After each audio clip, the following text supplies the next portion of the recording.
bienvenue sur i24 News. C'est l'heure de votre rendez-vous avec le football. Nous allons décrypter tous les résultats avec notre expert Emmanuel Petit. Emmanuel, bonjour. Bonjour, bonjour à tous. Merci d'être avec nous depuis Paris. Et puis vous, Lise Barenbaum. Lise, bonjour, merci d'être là. Vous avez tout lu cette semaine dans la presse. Alors surtout, restez avec nous, cette émission est chargée. On est parti.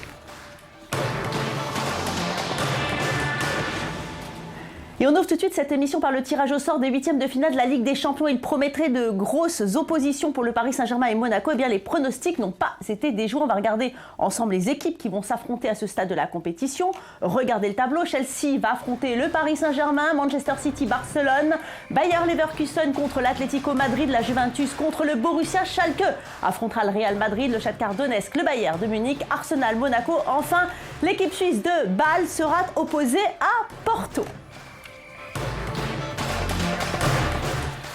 Alors Manu, qu'est-ce que vous pensez de ce tirage? Il y a donc des belles oppositions, ça promet du beau spectacle et les deux clubs français engagés dans cette compétition vont donc affronter deux clubs anglais. Le Paris Saint-Germain jouera contre Chelsea. Absolument, et c'est la revanche des quarts de finale de la saison dernière, en quelque sorte, puisque le match aller aura lieu au Parc des Princes. Des drôles de retrouvailles quand même avec le bourreau de l'année dernière. Les vœux de José Mourinho ont été exaucés. Lui qui avait demandé dans la semaine à rencontrer une nouvelle fois le Paris Saint-Germain, son vœu a été exaucé. Je dirais que c'est dans 3 mois, ce tour de Champions League. Donc en 3 mois dans le football, c'est énormément de temps, donc tout peut arriver. Donc les forces en présence à l'heure actuelle, les états de forme à l'heure actuelle peuvent différer en fonction justement des résultats sportifs. Donc c'est une revanche. Je pense que Chelsea cette année est encore plus solide que l'année dernière, du fait qu'ils ont pris certains joueurs, notamment Matic au milieu, qui est venu rééquilibrer avec son association Fabregas. Et aussi on a devant, on a Diego qui est extrêmement bon également. On a le retour également de Drogba. Donc c'est pas une équipe qui est la même que l'année dernière. Elle est beaucoup plus conquérante, à mon avis, beaucoup plus fluide dans le jeu et beaucoup plus dangereuse en contre-attaque. Et notamment, elle est plus sûre de son jeu également. Donc ça sera beaucoup plus difficile, à mon sens, pour le Paris Saint-Germain, qui à l'heure actuelle traverse une période de doute. Avec son entraîneur qui semble un petit peu ballotté, on en saura plus en début d'année prochaine. Mais je dirais que sur l'ensemble, c'est un léger avantage pour moi, pour Chelsea. Ouais. En tous les cas, vous venez de le dire, Mourinho était content, il avait espéré cette rencontre-là. Mais du côté de Paris Saint-Germain, on est très content aussi. Je vous propose d'écouter Olivier Letemps, le directeur sportif adjoint du PSG. L'objectif du club est d'aller le plus loin possible dans la compétition et de gagner la Champions League. Donc forcément, nous avons échoué l'an dernier à 3 minutes du coup de sifflet final. L'objectif cette année est de nous préparer et d'être à 100% pour les deux confrontations contre Chelsea pour participer au quart de finale. Alors Monaco de son côté qui va affronter Arsenal, Arsenal qui a une grande histoire européenne, mais surtout les joueurs du Rocher vont retrouver Arsène Wenger qui a entraîné Monaco de 87 à 94. Évidemment, vous le connaissez bien, Manu Petit. Est-ce que vous pensez que Arsène est content de ce tirage ? Moi, je pense qu'il est content parce qu'ils vont affronter une équipe qui est certes redoutable d'un point de vue défensif, mais qui peine quand même à marquer des buts. C'est probablement un meilleur système défensif à l'heure actuelle sur la scène européenne que propose l'AS Monaco. Alors c'est vrai qu'ils n'ont pas un jeu spectaculaire, ils ne se créent pas 10 000 occasions par match, mais c'est efficace parce qu'ils font preuve d'un très très grand réalisme à la fois défensif et offensif. En ce qui concerne Arsène, ça sera un retour au bercail, si je puis dire. Maintenant, c'est vrai qu'Arsenal, à l'heure actuelle, ils font des résultats en dents de scie. Ils ont énormément de blessés majeurs à l'infirmerie à l'heure actuelle. Donc dans 3 mois, je pense qu'il y aura une majorité de joueurs qui feront leur retour. Donc ça sera une équipe, à mon avis, beaucoup plus conquérante. Néanmoins, je pense que Monaco a une carte à jouer, notamment dans son dispositif tactique, parce que Arsenal est une équipe qui est souvent coupée en deux entre l'attaque et la défense. Et ils prennent beaucoup de buts, notamment sur coup de pied arrêté et sur contre-attaque. Ils n'arrivent pas à maîtriser davantage le jeu sur les dernières années. Ils avaient un jeu qui était assez spectaculaire. Ils l'ont toujours sur certaines phases de jeu, mais ils sont quand même relativement friables lorsqu'ils ont affaire à une équipe bien compacte et qui sont aussi déterminants dans les duels. Donc je dirais, comme a dit Jérémy Toulalan à l'issue du tirage au sort tout à l'heure, que c'est du 50-50. Alors en tout cas, une question un peu personnelle, Manu, vous qui connaissez bien Monaco pour y avoir joué et Arsenal pour y avoir joué aussi, vous allez regarder cette rencontre, je suis sûre, avec beaucoup d'intérêt. Votre cœur va balancer de quel côté ? Pour les rouges et blancs.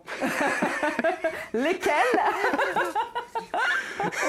Ça s'appelle beauté en touche, Manu. Je ne vous connaissais pas comme ça. Non, mais c'est très très difficile pour moi de donner une préférence pour tel ou tel club parce que j'ai passé de très très bonnes années dans les deux clubs et j'ai encore de très très bons souvenirs et de très bonnes relations avec les deux clubs. Donc pour moi, je préférerais rester neutre, que le meilleur gagne et que celui qui pratique le meilleur football puisse passer ce tour.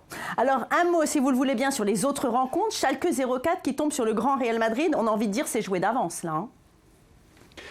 Bah oui, il y a d'autres tirages qui sont joués d'avance. Donc c'est vrai que le Real d'aujourd'hui est intouchable. Je dirais même que sur toutes les équipes qui restent qualifiées à l'heure actuelle, hormis probablement le Bayern, voire Chelsea, je ne vois pas qui pourrait concurrencer le Real Madrid à l'heure actuelle. Mais comme je vous dis tout à l'heure, en 3 mois, tout peut arriver. Il peut y avoir des méformes, il peut y avoir des blessés et ça peut remettre en cause aussi le Real Madrid. Donc, mais c'est vrai que le tirage, on s'attendait à un tirage différent pour le Real Madrid. Mais quand vous finissez premier, vous avez quand même les faveurs du tirage au sort. Donc c'est pour ça que Monaco, en finissant premier, tombe quand même contre un gros. Mais bon, malgré tout, ça reste quand même un tirage relativement facile, largement à la portée pour les Madrilènes. Alors Monaco donc, qui a terminé premier de son groupe C, vous venez de le dire, en Ligue des Champions, invité surprise de ses 8e de finale. Et Monaco qui jouait hier en championnat contre Marseille à Louis II, un derby du Sud. Deux clubs avec une philosophie complètement différente. Et ce sont les joueurs du Rocher qui se sont imposés. 1-0, un duel d'équipe, mais aussi un duel de coach. En effet, 2 étrangers, Marcelo Bielsa d'un côté et Leonardo Jardim de l'autre. Bielsa a déclaré que malgré la défaite, il n'était pas énervé contre ses joueurs. Et Jardim, lui, croit en son effectif monégasque. Qu'avez-vous pensé de ce match, Emmanuel Petit ? J'ai pensé que Marseille avait eu les chances justement de marquer un petit peu des buts en première période. Ils étaient un petit peu maîtres de leur jeu en première période. Et puis ça s'est étiolé un petit peu à l'image de ce qui se passe sur les derniers matchs avec l'Olympique de Marseille. Alors est-ce que c'est une usure fatigue ? Parce que le système mis en place par Bielsa demande aussi beaucoup d'engagement physique de la part des joueurs. Et comme ils ont un effectif relativement réduit, on s'aperçoit qu'au fil des matchs, l'adversaire étudie et analyse mieux le jeu de l'Olympique de Marseille et donc appréhende mieux justement de pouvoir les contrer parce que le jeu dépend de 3 ou 4 individualités au niveau offensif, donc c'est plus facilement contrable. En revanche, je dirais qu'en deuxième période, l'AS Monaco est bien revenu dans son match. Chaque équipe a eu des occasions, il n'y en a pas eu énormément, mais encore une fois, l'AS Monaco a su avoir une très très bonne défense et surtout a su faire la différence sur leurs rares occasions. Et encore une fois, on fait preuve d'un grand réalisme. Donc Monaco, sans faire de bruit, petit à petit, ils arrivent à faire leur chemin et puis petit à petit, ils recollent progressivement aux équipes de tête. Donc on leur donnait pas cher en début de saison, mais aujourd'hui, c'est vrai qu'ils surprennent tout le monde et je crois qu'aujourd'hui, il faut féliciter les joueurs aussi, Jardim, d'avoir fait le dos rond pendant plusieurs semaines. Ouais. Alors justement, on va parler justement de cette équipe de Monaco avec vous, Lise Barimbaud. Monaco qui aurait, selon la presse, une technique particulière pour gagner. Expliquez-nous, on veut savoir, quelle est la recette ?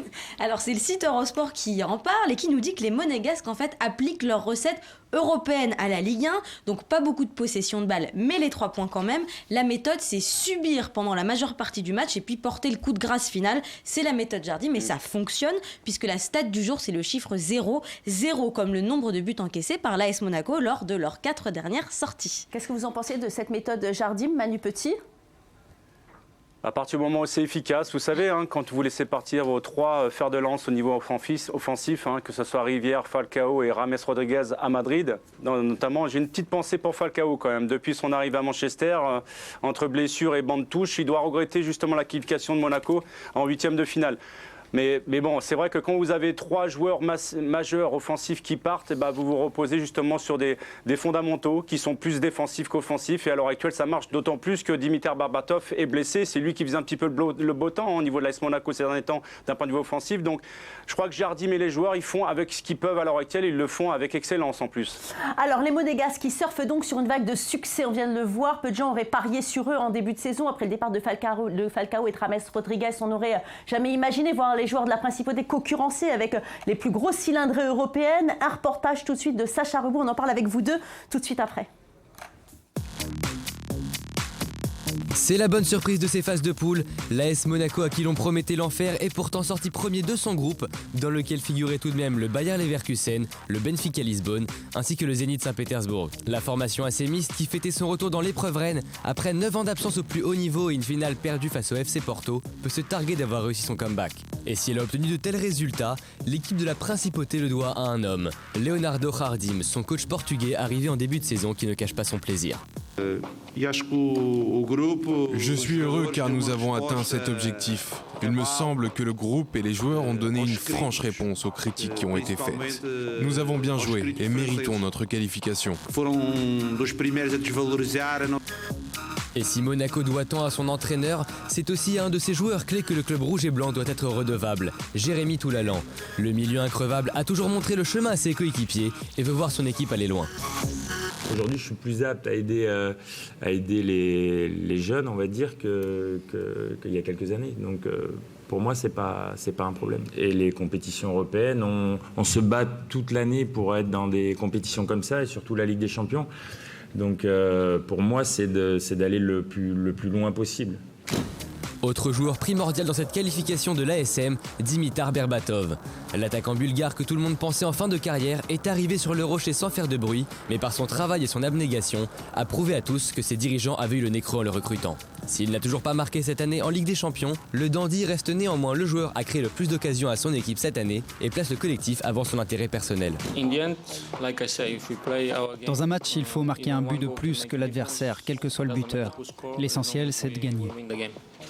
Pour l'AS Monaco, la belle histoire n'est peut-être pas finie. Les joueurs croient en leur chance et savent qu'avec une volonté de faire comme ils l'ont montré face aux 3 équipes qu'on lui pensait supérieures, ils peuvent faire vaciller n'importe quel adversaire. L'Europe est prévenue, le robot monégasque a faim de victoire et donnera tout pour se rassasier. Alors, le club de la Principauté se porte très bien, on vient de le voir. Par contre, du côté de la capitale, la semaine a été très très mauvaise. Défaite contre le Grand Barça en Ligue des Champions, défaite contre Guingamp en championnat. Les joueurs parisiens, Manu Petit, auraient-ils perdu confiance ? Non, mais je crois que c'est un problème qu'on sentait venir depuis plusieurs semaines, même si le PSG était invincible et qui était encore la dernière équipe à être invaincue en Europe jusqu'à sa confrontation contre le Barça. Il n'empêche qu'on sentait vraiment un petit problème récurrent.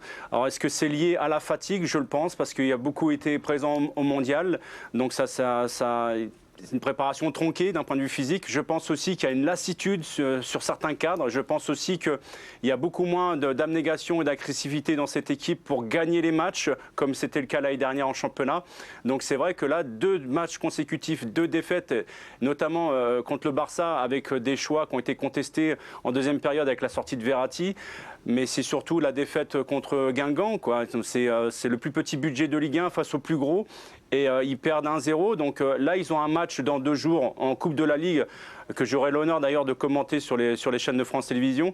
Et là, si une 3e défaite contre l'AC Ajaccio, ça risquerait vraiment d'être une crise, de plonger le PSG dans une crise. Donc quand on voit aussi les déclarations de Nasser El Khelaifi à l'heure actuelle sur Laurent Blanc, même si tout à l'heure, à l'issue du tirage au sort de la C1, il a fait des déclarations pour amener son soutien à Laurent Blanc, on sent qu'il est de moins en moins soutenu par sa hiérarchie et qu'il est de plus en plus discuté au sein de son vestiaire. Donc je dirais que les fêtes de fin d'année arrivent à bon escient pour tout le monde, pour essayer de prendre un petit peu de recul. Mais c'est vrai que les premières semaines qui vont arriver vont être déterminantes pour l'avenir du Paris Saint-Germain. Et on sera fixé aussi sur la réelle valeur du Paris Saint-Germain, oui. Mais cette défaite, Manu Petit, symbolise quand même les difficultés rencontrées par le Paris Saint-Germain depuis le début du championnat, notamment le manque d'agressivité dont on avait déjà parlé ensemble. Est-ce que vous pensez que ce problème-là, c'est ça qui joue des tours au club de la capitale ? Moi, je pense que... Rappelez-vous ce qu'avait dit Leonardo au tout début lorsqu'il avait été intronisé directeur sportif. C'est d'ailleurs... Depuis son départ et depuis le départ de Claude Makélélé, il n'y a plus vraiment de caution sportive entre Nasser El Khelaifi et Laurent Blanc. Donc c'est un petit peu Nasser El Khelaifi qui dirige le club, Laurent Blanc qui fait les choix sportifs. Et on a l'impression qu'il n'y a pas de communication vraiment basée sur les fondements de l'équipe, sur le jeu même. Je dirais qu'à l'heure actuelle, les Parisiens, ils font preuve d'une certaine lassitude lorsqu'ils abordent les matchs de Ligue 1. Et à chaque fois qu'ils ont un match de gala, que ce soit contre l'Olympique de Marseille ou contre le FC Barcelone, rappelez-vous, avant de encaisser ce 2e but contre le Barça, ils faisaient jeu égal avec le Barça. Ils avaient eu quelques occasions, ils auraient pu entériner le score. Et ils ne l'ont pas fait. Donc je dirais qu'il y a de la lassitude. Il y a des cadres aujourd'hui qui sont confinés dans un certain confort et qui ont du mal à se remettre en question. Mais ça passe aussi par l'autorité de Laurent Blanc. Il faut qu'il mette les points sur la table et qu'il arrive à parler blanc dans les yeux des joueurs et leur montrer leurs responsabilités également. Parce que j'ai vraiment l'impression qu'à l'heure actuelle, il y a certains joueurs qui attendent qu'une chose, c'est que Laurent Blanc soit viré du club. Alors justement, Lise Barenbaum, la semaine dernière, lors de ce match contre le Barça, on n'en a pas beaucoup parlé. Il y a eu des échauffourées au dehors du stade. Que s'est-il passé effectivement ? Alors c'est un article de l'Express qui nous informe que 2 hommes venus soutenir le PSG à Barcelone ont été agressés à l'arme blanche par des agresseurs au visage masqué à la sortie du stade. Ils ont été attaqués à 2 endroits différents aux abords du stade. Ils ont été admis en urgence à l'hôpital. Il y en a un qui est déjà sorti, mais l'autre malheureusement est encore hospitalisé car il a été touché au poumon.